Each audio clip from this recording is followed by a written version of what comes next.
Hello, and welcome to another episode of Undiscovered Beasts and Strange Phenomena.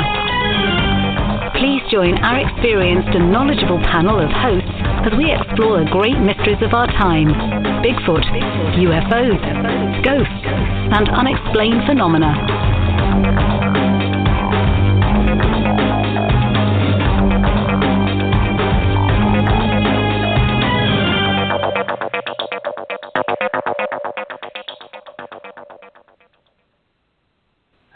Good evening, ladies and gentlemen, and welcome to our show. Tonight, Mike and I are joined by veteran and very experienced researcher, Bart Cutino. And we pick our guests very carefully. I was just telling Bart, we pick our guests very carefully on this show. It's people who we really want to interview. And then Bart is somebody who I think you will enjoy listening to. He's got a lot of views. He's done a lot of field research, which I respect him for. So welcome, Bart. Welcome to the show. Thank you so much for having me, guys. Adam, missed you. It's great to catch up with you again, buddy. Yeah, it's great to talk to you. Bart, we've got a number of things I want to cover in this hour or so. First of all, I always like people to understand background and motivation of how people get into this subject. And you have a responsible day job. And you don't have to tell us massive detail about it, but could you give us a bit on your background?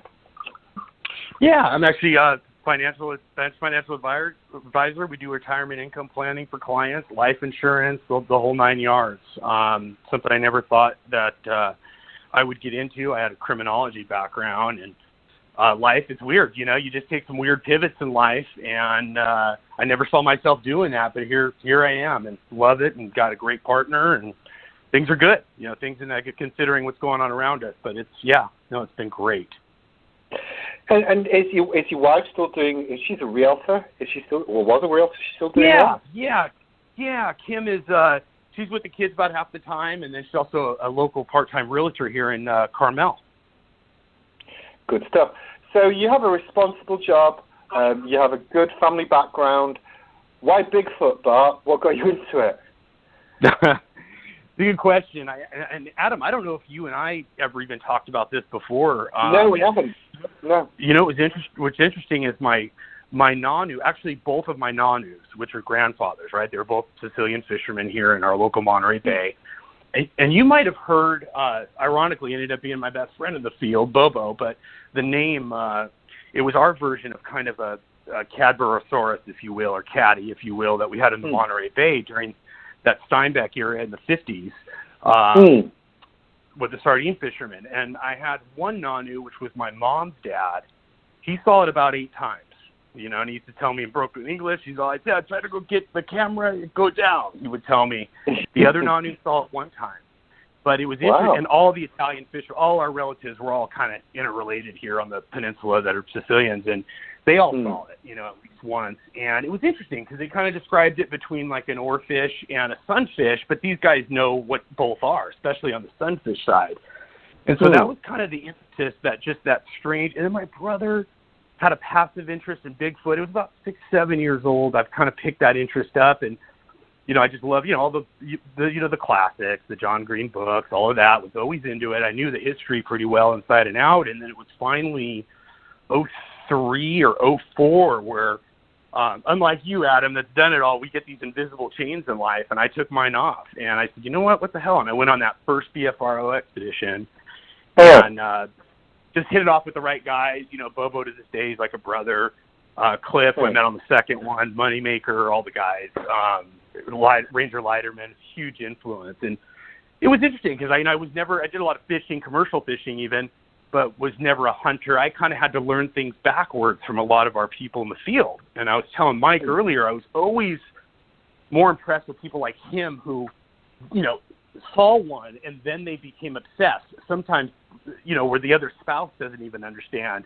And now their whole life is about that pursuit. That always impressed me before seeing them with my own eyes. And then once that happened, you know, that changed things too. So that was kind of it, yeah. So you've had some experiences. Were they before you got into the Sierra's Evidence Initiative, or were they as a consequence of that? One was as kind of a consequence of that, but the initial, I'd had a few possible encounters, nothing visual, out with Bo, the guys, Northern California, but it was 2007 in Washington, Bumping Lake, which is east of Rainier, that side, that's kind of a little bit of the drier side. There's a lot of activity over there, and it was the first time I had gone up there the third night, and coincidentally using thermals, actually using Cliff's thermal. It was totally unexpected and life-changing. The whole thing was I was at Bumping Lake in September, so I know it pretty well. So tell us about what happened. We'd been there, I'll give you the kind of the quicker version because I know we got a lot to go through, but we'd been there about 3 nights. I went up with, you guys know Tommy Amarone, good friend, and Bobo, and a couple of the guys, and we went up, and I was there for a long stretch. I mean, I was going to be up there about 4 or 5 days, and Cliff and I were driving back. At that time, Cliff lived in Long Beach, so we drove back all the way through California, and then he dropped me off with Kim and her family in Shasta on the one that I went home with them, obviously, at the end of that trip. So it was a long stretch, and it was the third night that we were there, and beside Bart calls, and it was partly more a social thing, too, because I think it was really like the 48th kind of gathering for the Patterson film, or somewhere in there. And anyway, so it was the last night. Actually, Gimlin was actually in our camp. We were with him all day, and he headed back. And so I was actually watching Tom's tent there. And we had about 14 guys, a couple gals with us, and everyone was kind of totally oblivious. Nothing was going on. Everyone was just kind of gathered, but they were congregated in a certain area, a tight area. We'd cooked there and everything, and there was some ambient light going, no fire. And it was crazy because I had asked Cliff, I just said, hey, let me take out the thermals. I'm going to take a walk with them, whatever. And what precipitated that was I had gone back to urinate, and I went back about 100 yards, pitch black. There's like a trail that goes in the back, and I heard something step branch break near me. And you just felt like kind of a presence there. And the last thing I thought it was what it was. But I kind of moseyed on back. That's when I got the thermal imager from Cliff. And while everyone else was kind of just oblivious, there's nothing going on, I'm looking down and I thought, I'm seeing, we'd already been using those things about a year, and they were the old X200 XPs. And I'm looking and I thought, oh my God, that's one of the girls, they're trying to pee behind the tree, right? Because you could just see the knees and the head initially, like 10% of it. And then it started doing this, that right-left, looking at me behind this biggest tree in view, and thing basically stepped out. As soon as it stepped out, I knew what it was. My jaw just dropped. You can see the whole left side from the feet north, right? And thing drops down to not all fours, but almost down on its knees with its arms extended, and very gorilla-ish, like just the movements and the, you'd almost have that impression just from the ground, but not the legs. And a lot of fast transitioning on the ground. As a matter of fact, at one point, made like a swimming breaststroke type motion as if it was digging for something. And this thing just looked so unnerved that you could just tell like it knew I was there. Remember, I've got a thermal, not flashing light on it. That picks up IR. That doesn't give us the IR, right? It's not night vision. And it was just this thing. I remember snapping my fingers trying to go cliff. And he was putting crap away in the truck behind me. I mean, he didn't know. But every time I did this thing would be like it was, that kind of that inherent fear of like, even you're walking in a small dog, a dog kind of cowers if too many fast movements. And it was almost like my voice was not hurting it, but affecting it. And it was concentrated completely on me. One point it put its hand up. This is while it's on the ground.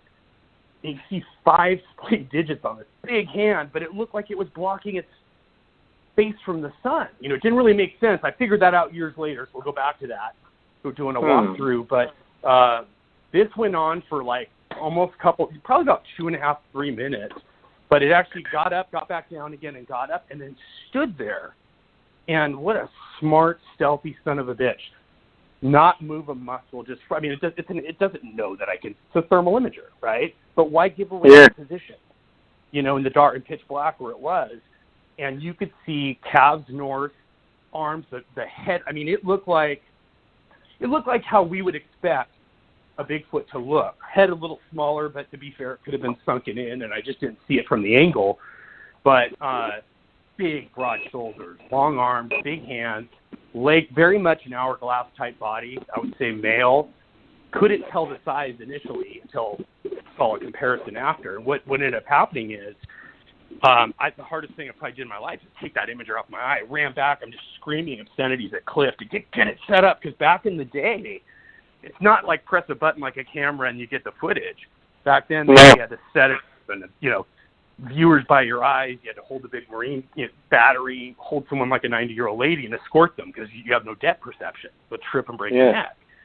And Cliff was pretty veteran back then with that. He ran back as quick as he could.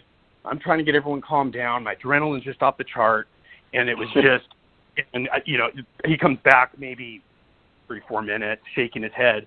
And I kind of knew. I think it was just waiting me out, and then, immediately had taken off.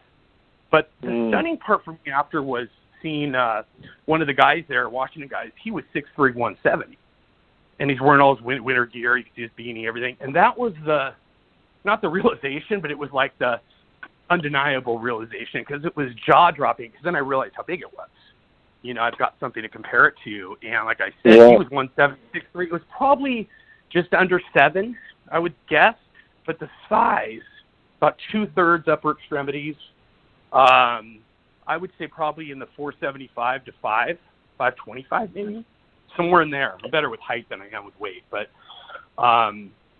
it was mind-blowing. And we had that night, we had other stuff happen. I think Bobo got bluff charged. He didn't actually see it, but we had some things happen throughout the night. And it was it was a life-changing deal for me. I mean, I was literally crying that night to know at that time, after 25, it was almost 30 years of having a passion, and now I know. Now I know. Were you a believer? Were you a believer before then, or were you somebody that were you agnostic? What was your position before you saw that creature? I've always been very skeptical of everything by nature. People kind of get frustrated with me, but I think kind of like a detective. It's kind of my background from education and getting kind of to the truth. But to be honest with you, I was actually not at a peak belief period when I got into the field. It was kind of going the other way. And then the interest of just being in the field, and then the guys, and we just, we hit it off. We had great years building up our relationship. But I was probably, I talked to a lot more people that had seen them and had conversations with them. I was a little more confident, but I was maybe like 60-40. They're probably real, and then, but I was never 100%, until you see it. And then when you see it, you can't unsee it. So let's talk a little bit about emotion at the time. So you were crying. Was obviously that was tears of joy. Was it like a relief sensation or a happiness sensation? Tell us about how you felt, Bart. It was more like not, I didn't kind of like fall apart crying, but just teary-eyed, like just an emotional, just like cannot believe, like it just it.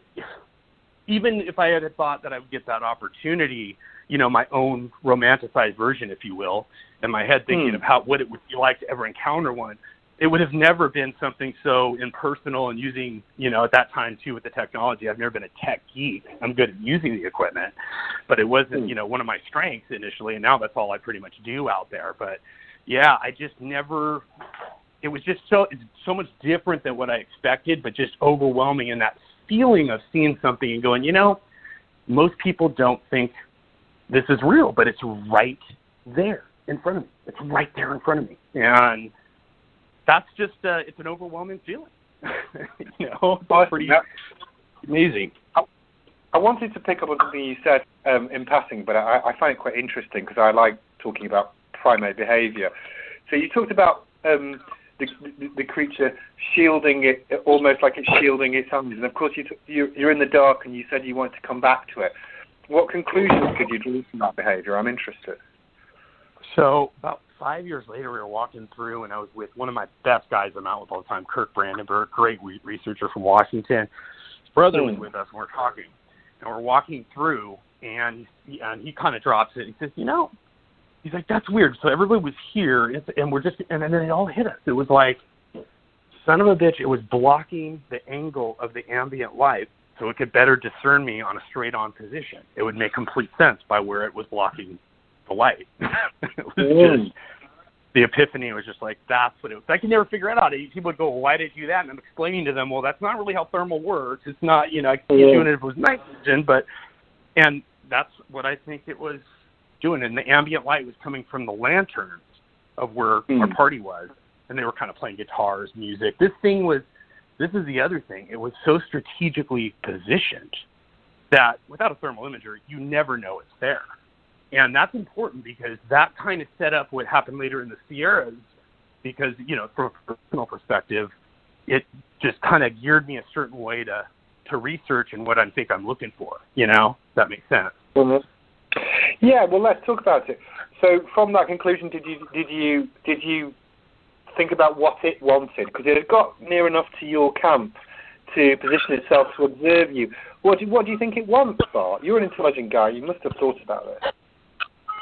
Makes me think even now, like years later, and what's happened beyond that. I think that curiosity. I think coming in to watch the human behavior, smell the smells, see the sights, and always, from this vantage position. That's why I always say you've got to give them the window and to come in. And I think more just from a curiosity sense than probably anything else. I'm trying to remember, it's interesting. I'd forgotten about this at the time, but there was one of the people had a dog in the camp, and I can't remember what the hell it is, what dog it was, but it was, I remember the dog not reacting to it, at all. It was not there. Not like it was cowering in a corner or anything, but just not reacting, as if there was nothing, that there would be nothing back there. There was nothing odd about the dog's behavior, other than a few little barks, hearing a little something. That's it. I mean, it was, and I think it was just maybe watching the human activity, and that's the best place to watch it from. And it made me think, how many times we didn't have this equipment? Has this happened to us before? We had no idea. I mean, you would have no idea, in that circumstance. So. Do you think researchers can sometimes, this is the perception I get when I talk to you when I met you at the Sierra Site, which we'll come on to shortly. One of the things I liked about your approach was that you weren't arrogant in the sense that you often felt that researchers underestimate the sentience level of these creatures. Is that right, or am I putting words in your mouth? Tell me what you think. I think you're close. I think it's more always been that, put it this way, if I had been reactionary, I hear something. Now I'm using the equipment. Now I'm picking up the thermal and looking at it from my eye. Now I'm reacting to what I'm hearing. I would not know the real. I think, and we'll get to the other time, it was just I think that there's things that, you probably remember too. I'm not a big paranormal guy. It doesn't mean that I don't, believe that I haven't experienced stuff out there or believe that things could happen. I'm an evidence guy. And my guess is it's just absolute masters of their environment. And the type of brain that, unlike us, we're more obviously a brain that can produce technology, a brain that maybe remembers what's right or wrong about an environment coming back, say, a year later, and just having that kind of maybe of a type of thinking in a brain. Just so acute to the environment, And blend in, because I did see some of that, in Washington. I mean, it really felt like what it was doing was just trying to use subterfuge and not move and not give away its position. It just, why else would it just stand there? I mean, I could see the thing glowing like a statue from the back, like I said, from the cabs north. Good. Now, I want to talk a little bit about the Sierra Evidence Initiative. Why did you go there? How did you set it up? Tell us about it. It started with, Wally Hersom is a great friend of mine, someone I got to call and catch up with. It's been a little while, but, and Derek Randall is another great friend. I'm also on the Olympic Project as well as BFRO. Love Derek. I'm up there a lot. And he had kind of brought me, because, he's up there in Washington, and, I'm down here a little more centralized. And I'd first gone on the trip. I met Derek and everybody there, and this was the first time I met Justin. It was about, I want to say it was 2010 or 11. And we had, it was great. Besides Wally, Bo, I went up with Bo, but we had Meldrum there. Mayachinsky was with us. I mean, it was really a nice trip. It was like a 3-day and just kind of seeing the site. First time up there.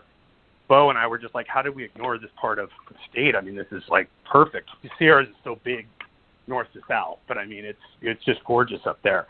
So anyway, so Derek kind of brought me in to kind of be, not a liaison, but I mean just kind of have that relationship with Justin to facilitate. In the meantime, they had already turned over the purported tissue to Melba Ketchum, and that had already taken place. Matter of fact, the first time I saw actual tissue that was supposed to be from this was Wally had the original sample, the other half that she eventually tested. So that's kind of how I got involved initially, and then became really good friends with Justin. I mean, to this day, he's still a good friend. I've never had a problem with him. He's always been great to me. And it was just interesting. There's so much in that story going from, A to Z, from where we started in the Sierras and where we finished, and there's just a lot of weird things about it. No, I know you're good friends with Justin, and so you may want to tread carefully, you may not. But as you know, there's a lot of controversy about whether he really did kill a Bigfoot or shoot one, on whether the sample was genuine. What's your take on it, Bart? My take on everything. I believe that, I put it this way, I know what I filmed to be anything else, and we'll get there, with the Sierras. You know what I mean? I know it's there, and from the distance of where that took place, it's mighty coincidence, amazing habitat. But just going from that and then going back now from the beginning, the tissue, and I wasn't standing with them that day, and I say them because there was two guys. I also know the other guys very well personally, and the wives. And the tissue I always had kind of a problem with, because they came back, and I knew from pictures on their computer that they really had gone back, take GPS coordinates the whole day. It's a 2.5-hour drive there and a 2.5-hour drive back. And so I know that they retrieved this tissue, but the timeline didn't make sense to me, because this was, about almost a month or more later under snow, and there was no weathering aspect to the tissue as if it was fresh. And there's other things to it, like the tissue looking more like hide than it does something that was potentially blown off.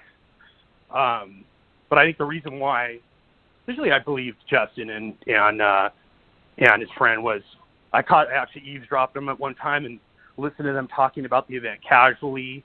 I mean, I was on site probably the most, spent the time with them out there, as far as, and everything he did, I will say this, everything he did leaned towards being cooperative, towards getting to the truth and trying to conceal anything.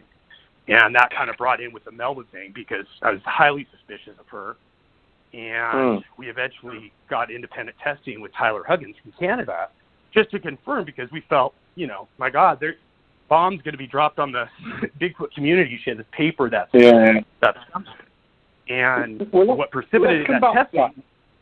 Let's come back to that, if I may, because I want to break it down a little bit. So if you don't mind, we'll come back onto the testing, because I think that's a whole wider subject, and I want to spend some time on it. I really do. You mentioned something then that I thought was very interesting. You said you heard Justin and his friend talking about the incident casually, and that sort of helped you come to the conclusion that you felt he was telling the truth. Why was that, Bart? What was it about that conversation? It was funny, and it's like I almost barely remember even what they were saying, but I actually had pretended I went off and made a call and was listening. It was one of our properties in Cannery Row, and at that time I actually was able to kind of sneak under the deck, and I listened to them talk about the fire. One of the wives was there, and there was just casual conversation, as if, you and I, we know, say if we know we did a hoax, we know we were both in the hoax. So when we're alone and no one's listening to us, why are you and I bullshitting each other? You know what I mean? Yeah. We would be, right? We would either say nothing, or we would, and so just hearing them talk about it in a casual sense, not in a sense as if they're saying anything that's, really dramatic within the experience, just talking about it casually, like that day and what was going on, and having no idea that I can hear them. That was, it didn't mean that I believe that it was true, and to this day, I wasn't standing with them. And there's no empirical evidence, there's no physical evidence, there was just potential circumstantial evidence, which I've always contended, was never going to be a fit that it was claimed to be. It just didn't make sense. Oh, okay. Now, let's link this in, because you mentioned about what you actually you actually shot with filmed footage, not physically shot, just in case anybody doesn't know what we're talking about, the difference. Right. And I thought that you explained me, and ladies and gentlemen, you should know I've been to the Sierra site and I've met both Bart and Justin there. So I know you've talked me through it and you did a great job of doing it, but I think it's quite important. I think the footage there, and I was watching it a couple of days ago, again, Bart, and I think for me it's one of the footages I like best of all. And it's really quite interesting.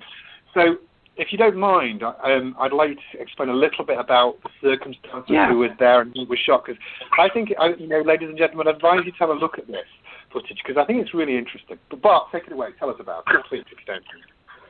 Yeah, it's funny. I'll never forget. Like me and Bobo actually were here in Monterey, and we got a call.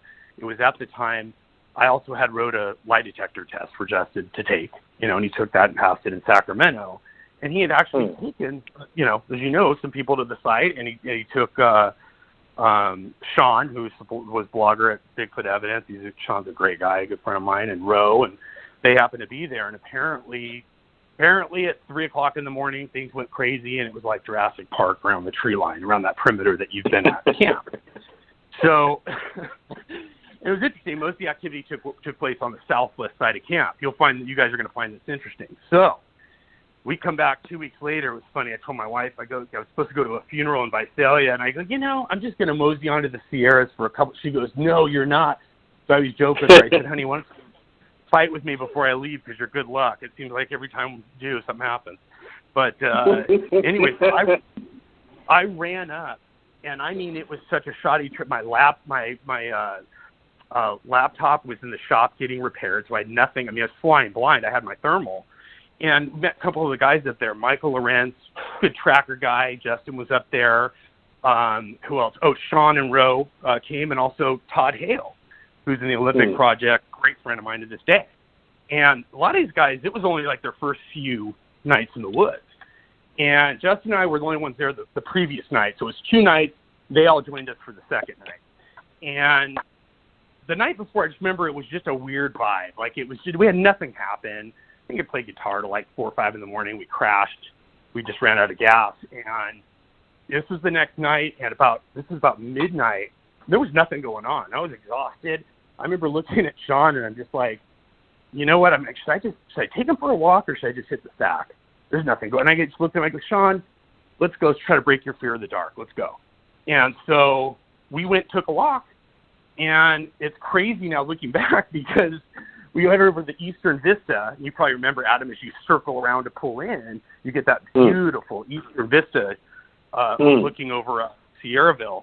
And I had Sean do a couple calls. And it's funny looking back because the Squatches were already there. They had to be there because it was like a minute later when it was showtime. And actually a couple minutes. We kind of turned the corner, we kept walking, and because of what happened in Washington, I was like, okay, vantage point. So I just stopped him, and I said, I just want to watch the camp and hit the vantage points real quick. And boom, I see what looks like a biped, and I'm like, wait a minute, because Michael Lorenz is asleep. Justin is asleep right there. There's a fire basically going out, and then there's just Todd and Roe. And I'm like, they're not walking around in the dark. So I had audio running on my head. I had my thermal. Poor Sean, it's the second night in the woods. I mean, he was terrified. And I'm telling him, I said, what, Sean? But I go, if those aren't the guys, those are Squatches. I mean, 'cause they're bipeds. There's just no, And, he starts holding poor guy's holding my waist shaking, and I'm just like, okay. I'm like, listen, I go, you breathe with me, you move with me, don't, make any extra sound. And, I mean, we were there, and I got a lot of footage, but it was like they would disappear for 3-4 minutes at a time. And you didn't know, are they coming back? Are they not? You know what I mean? You just didn't know. I just kept filming. And I got a lot of dead footages, like trying to get different angles. I only had one window on them. And that was where I, had showed you where I filmed them. It was looking down. And there was some V-shaped trees, and there was a gap. It looked like a gap. But it turned out it wasn't a gap. It was the back of a tree because it's cold and dark. It doesn't have any heat to radiate at night. So it looks like it's a gap they're walking through, but it's just the back of a tree. So anyways, I'm filming this, and you see, the footage where they're walking back and forth through, And I'm just like, oh, my God, I have no gauge on size, nothing. Remember, like, I'm not even familiar with the area. I have no laptop. I've got to leave at 7 in the morning, no matter what, hell or high water. And so this is going on for, like, I think I filmed about 40-something minutes. Batteries, because it was chilling down fast. It was a hot August night, but it started chilling down. 58% wax, and we actually walked back. Audio is running the whole time, so you hear our conversation with the guys. And the guy, and I'm trying to film them, mind you, on the way back, and I can't get, there's no window in the trees where I'm seeing them. And you'll hear, like, you know, on the audio that we're talking about it, and the guys are just like, oh my, because Todd had been looking up and seeing dark shadows fill the tree gaps, and they thought they were seeing things. And so they had no idea I was up at the top filming them, looking down on the bottom. And, you know, they were just sitting there. I think Roe was half asleep. So anyway, so they're all freaked out, whatever. But me and Sean actually walked back, got in the same position, and somehow got them again. They came back, and that's when you get the rock throwing. There's what looks like a rock drop from about a 9.5, 10-foot mark, and then there's a laser beam rock. I had a bunch of people argue, and I said, just look at the ricochet. Look at the rock bounce. It's not a night bird. Boom. You know, and that was the only thing they heard in camp. And after a while, they didn't come back. I kind of called it. Going to make everyone go to bed, or at least pretend they did, and I was going to stay up as late as I could film me. And I really thought, like, I was going to nail 3 of them descending down the hillside. And I also had recon on the whole southwest side of camp covered on wheel wells, because it's something already artificial. Never breached that side, which we didn't know that yet until we went back and did the investigation. And so it was so crazy. So I wake up the next morning. Next morning, we're talking 2 hours, and I have my heads out the window and the thermal's hanging around my neck. I just left my heart on the field. It was done. You know, I just couldn't move. Now, the hardest part, and I got to go drop Justin off in Sacramento. And then, so the whole thing is a 6.5 hour, 7-hour drive home, and I can't even review the footage. You know, I actually sent Brandenburg to review first. And, you know, then I watched it, and then it was like for 3 weeks, I was like kind of in a panic because I felt naked, because I'm like, you know, it's evidence, and I don't have any details. You know what I mean? I don't know what size they are. I don't know anything. So we canceled our Washington trip. We were looking forward to all year at Leiterman, and we used to do a road trip and do that and go back to bumping. And then I brought everybody. We went back to the Sierras and spent 9 days and did about 60 hours of recreation work. And my whole goal was, the footage is a C minus. It's not great footage. They're 105 yards away. It's the investigation is where I wanted to set the example moving forward. And those guys, I had Leiterman lead it, and we just, you know, 6 analysis reports, 11 recreation videos, still polling. I handpicked him as the skeptic I wanted. He did the most amazing job on that documentary that you're talking about, Adam. And so, yeah. It was pretty incredible. That's what I wanted. I mean, because there's a point here, an evidential point, which leads on to it. So what I liked that you did was you had the footage, but you held it open to scrutiny. So you didn't get all defensive if people challenged it and take your bat and ball home. You were quite open about anybody analysing it and giving their opinion. Is that right? Or tell me if I'm wrong, Bart. Absolutely. The only thing I would get pissed off at, and I learned a lot at that time, was I released it all, just dropped it all, one big bomb, boom, you know, just on everybody, like all the detail, everything, analysis reports, everything.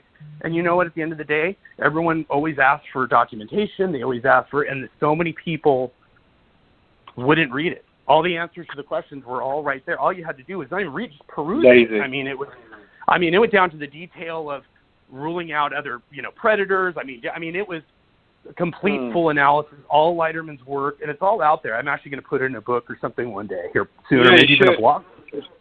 And but I would get pissed off, to answer your question. Where I would get pissed is when people challenged it and they didn't bother to look at the work. They're just wanting you to provide it all for them, and I'm pointing them to that, and they won't even go read. You know, they won't even go. You know, too lazy. Too lazy to read it. Yeah, no, that was good. That was very thorough documentation. And that was a credit to you, I think. So again, when you saw these creatures, I mean, what were they an affirmation of your previous encounter? Did they seem different in any way? I'm interested. Good, excellent question. Actually, to be honest with you, very much the same. Now, we're looking at a distance between 32 and 50 yards to the 105-yard mark, so that's a huge deviation from, looking at, there's a lot of variables there, but it's the behavior. That it's like one of those things, that phrase, you know it when you see it type of thing? Yeah. And it's in subtle kind of movements. Like it's funny, Cliff even used reference one time, from a lot of witnesses, like walking or moving like a spider. And I get what he's saying there, because it is almost like there's no hesitancy, and it's just the maneuverability, and also the ability that you could tell looking at these things, even in the footage, like they'll stand, time means nothing. I mean, they'll stand there for as long as, you know what I mean? There's no, it's just unbelievable. There's just behaviors that you see that are consistent from what I saw in Washington. But I mean, if I could have, pick which footage I would have wanted, I mean, of course it would have been the Washington. I mean, that would have been, it would have been A++. But, it was the best I had at the time, and the personnel and the lack of equipment and the situation, I would have never thought anything was going to happen up there. It was just getting up there at a hot time, and boom. And we almost missed them. Literally, if I decide to go to bed, it's over. They did nothing to initiate investigation. Nothing. And so again, do you think, and then I'm asking you to speculate, and I know that, but I'm very interested in primate behavior, because I've seen gorillas and orangs and things like that in the wild. And I like to compare them with known species. So do you think that they are, again, coming into a place where they can see you because they're curious? Are they defensive? I mean, again, what do you think their motivation might have been in the Sierras, and is it different to that of Washington? There was one major difference, and I'm so glad you brought it up, because you just reminded me. I think I would have forgot to tell you. There's a lot of parallels in the situation and where the subjects were in relationship to us. It was, I have never, and I've been up there, I don't know, another 60, 70 nights probably since, or whatever. All the Nevada muley deer herds were congregated throughout that whole meadow and a range of about 2 or 3 miles. So, I mean, 80, 90, 100 deer, the most deer I've ever seen in my life anywhere I've ever been at one time in a general location. This is the other interesting thing that was different. 3 of the deer, I was not there, but Todd and Roe had told me, 3 of the deer came right into camp while this was all going on. They had no idea I was up there, some of the squatches, and the deer had just sat in camp on the side of, there were a couple smaller deer, and they just sat there like as if there were predators around. And I mean, it makes you wonder, with the rock throwing, I mean, what was that about? It's definitely a rock. I mean, it's, ricochets, and there's heat attached to it. I mean, it just makes you wonder. But that was different, and we've never been able to nail that, because that's a seasonal thing that changes every year, dependent on, temperatures and so many variables, right? So we kind of hit lightning in a bottle, which is really interesting. Very much. I mean, now, I mean, because the sort of build-up question really is, do you still go back to this area, and if so, have you had any recent evidence that you would share with us about what's been happening? I haven't. I've gone back, a million times. I mean, probably spent the night 60, 70 nights, a lot of summer of 13 and 14.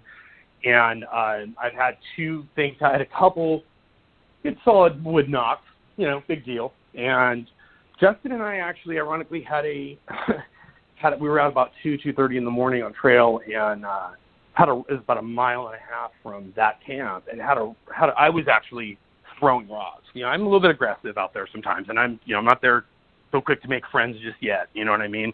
And I was trying to draw attention, just rock on rock. And as we were walking, I'd stopped doing it for 10 minutes, and we got a rock thrown at us that bounced off the tree. It was. I don't think anyone was around where we were. No, so that was I've been we were walking back, but nothing else. So it's just so everyone knows, it's an extremely remote area. I mean, it's very difficult to get to. There just isn't going to be anyone around, and if there is someone around, you'd almost certainly know that they were just by their presence. It's not. That's a good point. That's what you exactly. You would know if they are, type of thing. Yeah, you would know. I spent several days there. Now, what do you think? You know, there's a question here that intrigues me about all of this rock throwing, and I'll tell you what from my experience in the jungles as well. But if it wanted to hit you, it could. So why do you think? I mean, again, I'm asking you to speculate, but I'm interested in your point of view. Why do you think it throws rocks at wood nearby so you can see them? Because if it wanted to pinpoint you, you'd be squashed in an instant, wouldn't you, Bart? I mean, so why does it? Yeah, I think maybe either some kind of intimidation, anger, frustration. Maybe we were disrupting their party. Possibly, who knows on that end. I do know this though. we had Kip be the model because he was the only. I was the tallest guy there at that time when I was 6 foot. I had guys in the 5 foot range, but Kip was the model at 6'3". They were a little bigger than him, and walking back and forth. But Kip, when he tried to test throwing the rock, it was interesting because he had his headlight on. There's no reason to do that in the comparison. And it's interesting how they keep an arm like our throws, and you see this with Major League Baseball pitchers. There's an arc, like it just, the ball comes down in arcs, and it usually trends down. And this thing, Kip couldn't even get close to, throwing the kind of laser beam this thing was, because it almost did look like a night bird until it bounces off the tree and ricochets. It's just that much. It's so straight. And I remember too when I saw that.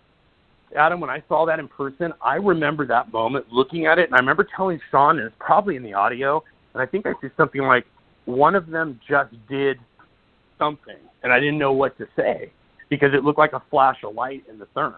It always looks better than the onboarding footage, right? When you're in person.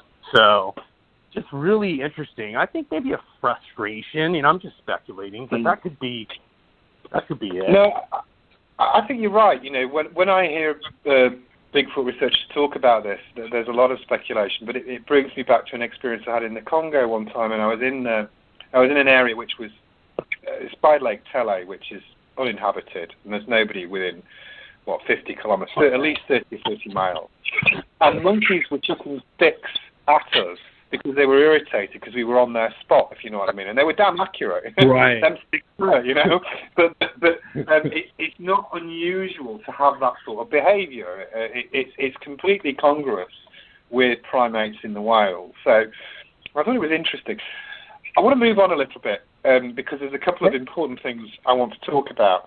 And the first thing, that strikes me was this whole business of Melba Ketchum. I mean, you talked about it earlier, but I know you wanted to talk about this subject. So tell us about the DNA testing Melba Ketchum and what you think of it all. I think that probably a lot of the samples that were given to her were probably absolutely legit samples. There's a lot of great researchers that gave samples over, which I think is unfortunate. And I can't speak for any of the other samples she tested. We just believe fully, having it independently tested. This is the purported Sierra's tissue. Having it independently tested at I would say it's probably 2 of the best labs in North America, Trent University in Canada, and, oh my God, now the other name's escaping me, but he's a well-known doc in Oklahoma. And what was interesting is we got them tested, and it turned out to be, bear with human contamination, and the contamination was, Justin, and it was consistent with his haplotype.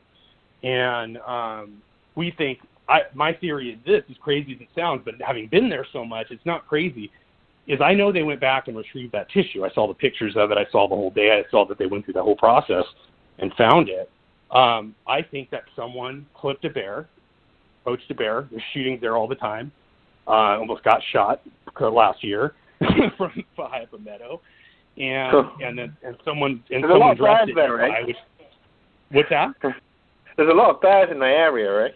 A lot of bears. There is, and it's just there's a lot of poaching that goes on, and I think someone clipped a bear and dressed it, and I think that because there's their dog that found the tissue and dug down to get the tissue. It's not like they walked around and went, oh, there's the tissue, and it was not like exactly where they claimed it was shot, but it was in the general area. So I've always believed that it was never associated. It's totally rational for them to think it's associated with it, but I never believed, based on the weathering, based on what she says the results were immediately, the whole thing smelled because there was no weathering to her piece, and there should have been after a 5-week period of being, exposed to those elements.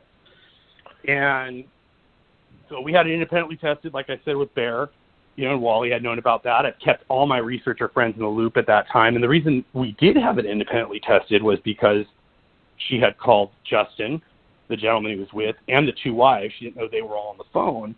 And Justin thought he was going to hear good news on a paper that she was coming up with. And the conversation was about destroying and bleaching the Sierra sample, which is actually the property of Derek Randall's. And, why was it destroyed? Why was it destroyed? Do you know?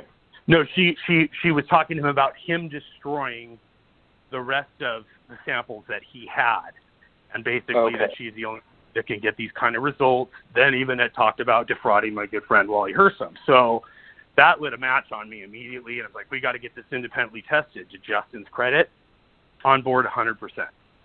And let's just make it really clear.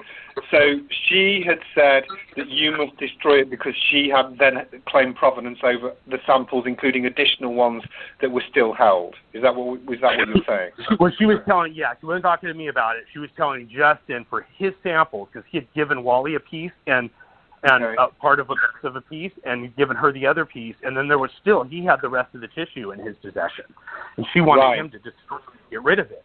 So essentially it was the antithesis of the whole spirit of science is, you form the hypothesis, you test the evidence, and you allow replication. Yeah. Well, she made the evidence fit the hypothesis, and then she disallowed any opportunity for replication. And so it got to be in a pretty nasty battle. There's a lot more, with the fake journal and all of this stuff that was going on. I mean, the shenanigans. It was really bad, but it just always kind of, we stress, like, evidence has to stand on its own. The last person I want testing evidence is a person that is influenced in the Bigfoot field, to be honest with you. It just, I think it's important that everything is independently replicated or it's worthless. It means nothing.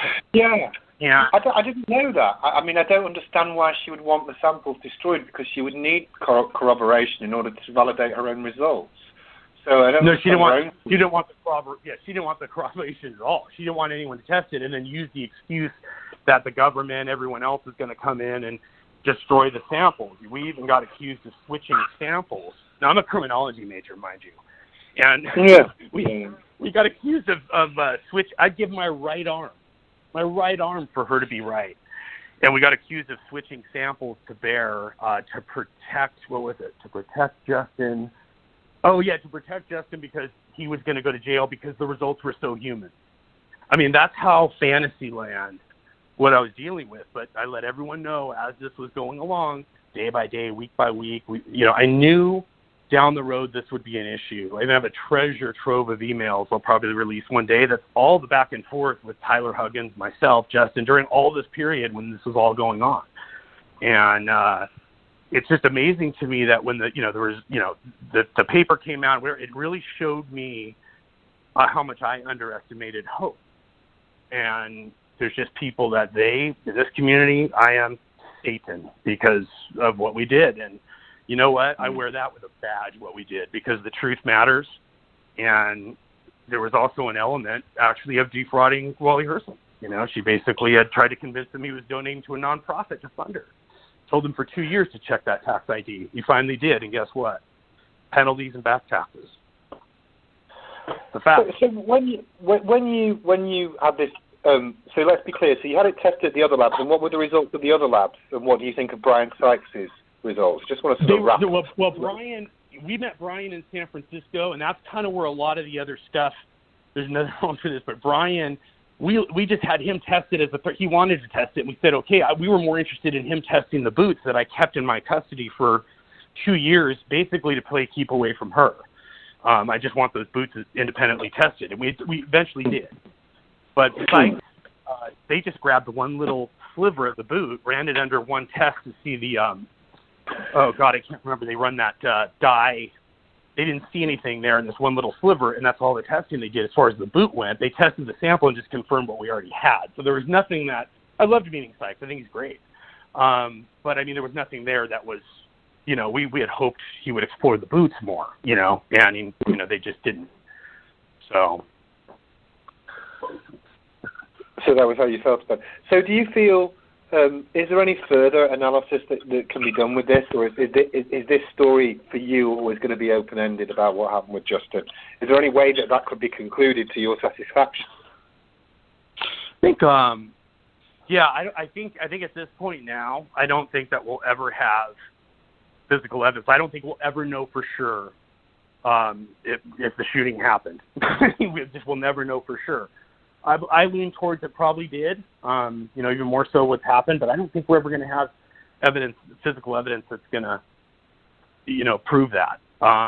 But, you know, I do have an area to go back to periodically. I've kind of given it a little bit of a rest. I think one of the mistakes we made, and it was the price of the investigation, was, you know, it's not hard to find the place after everybody sees that terrain and sees where it is and kind of gets a path there. And before long, there's just too many people there, and it's just, I don't want any part of that. You know, I'm not here to play woods and wilderness, you know?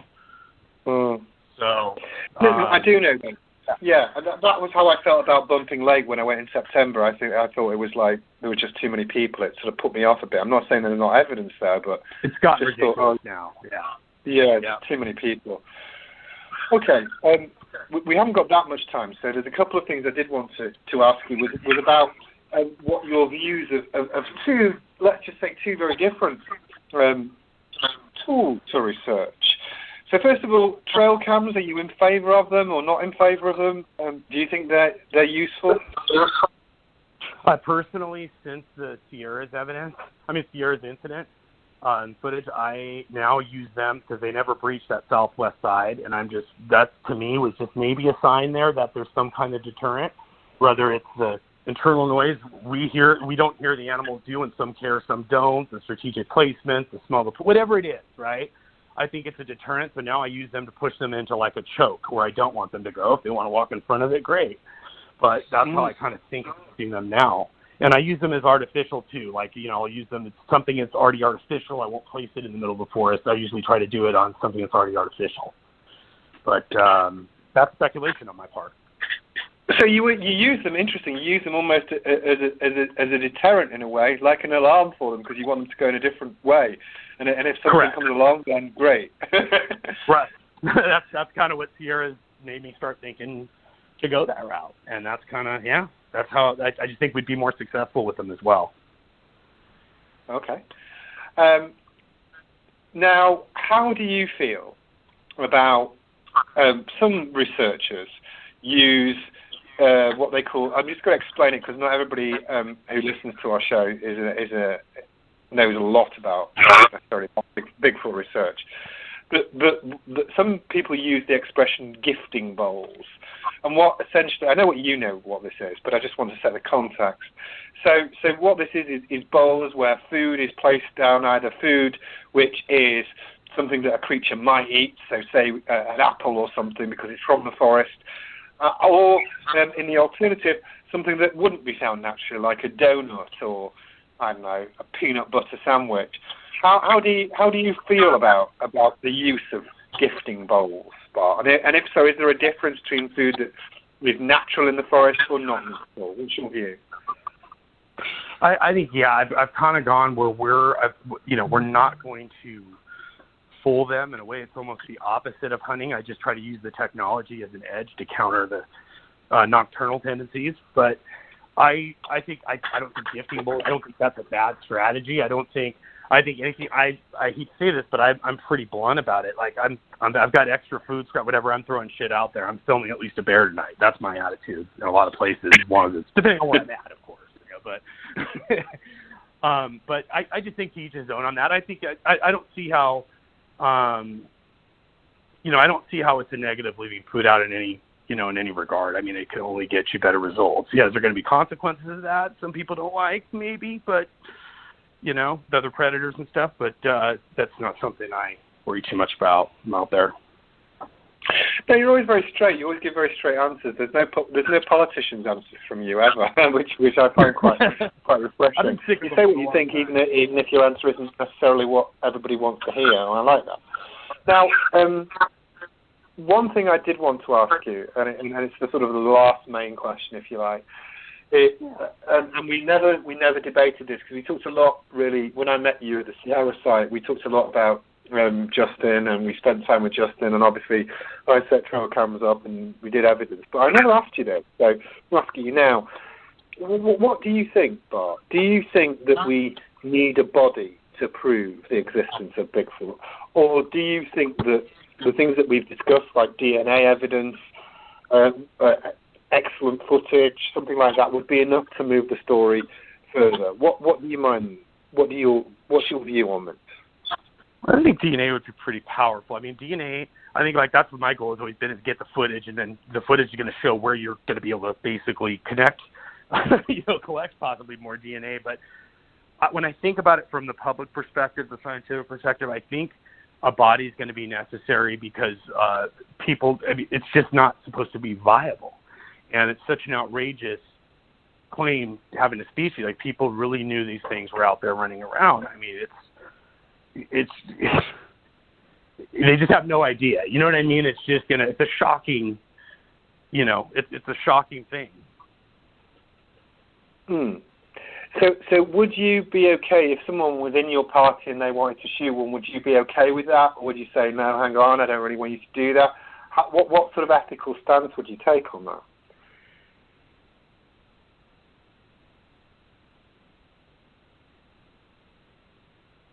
Have I lost him?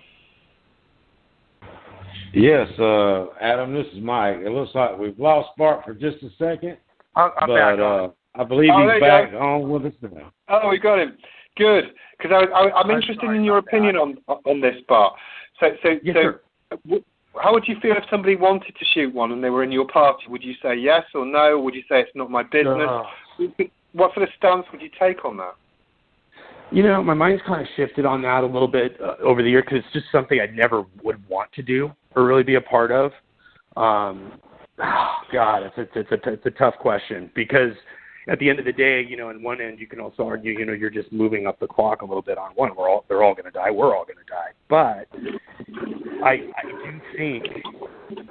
do think it's probably going to take a body. I mean, one way or another, or remains that are found. I think that it's going to take something substantial based on the claim and based on the fact that it shouldn't be viable. And you know what? It's something else. It's our burden to prove that, not the public. We're the ones making the claim. We're the ones outreach, or we're the ones trying to get the answers. It's our burden to prove that. It's not the other way around. And I would contend that the standards should be higher for that, not lower. And, that was another thing with, the whole Melba Ketchum thing. It was, that's about the lowest standard you could have for what was needed. Okay, cool.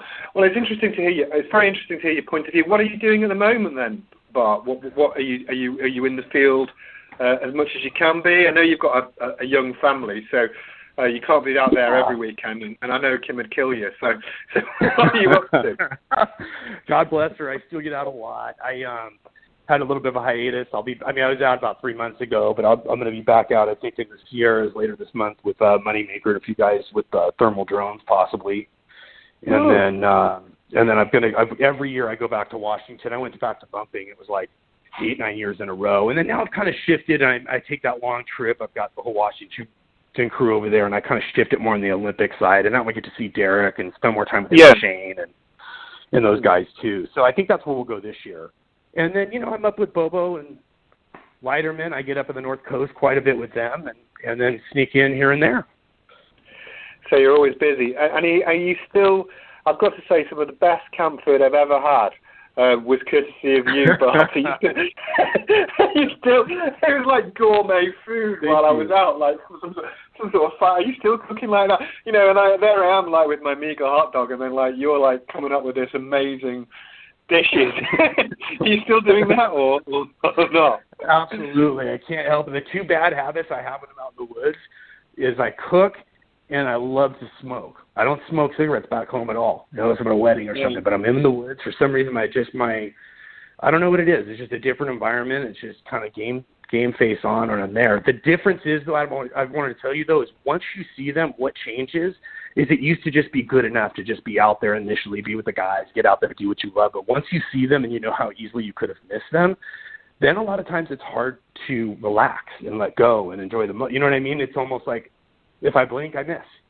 And that's hard sometimes. You know, it wears you out after a while. That's why I'm not an endurance guy. I'm a guy that's out 5 nights, boom, you get 100%, 6th night, I'm done.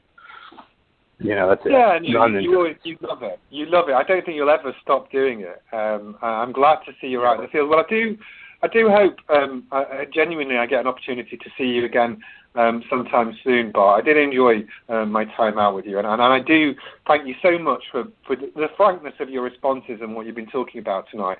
I appreciate you. You're a very straight shooter, and I appreciate the fact that you have remained so on our show tonight. So thank you very much, Thank Bart. you. I'm honored. Thank you so much. I appreciate that. Thank you. It's great to get back with you. And now that I know you're back in San Diego, you're not that far away, so I will see you soon. Well, yeah, I'll hold you to that, man. It'll be good to see you again. Ladies and gentlemen, that was Bart Cutino, a fascinating and energetic talk about Bigfoot, his views and his experiences. Mike and I will be back soon. Thank you, ladies and gentlemen, and good night.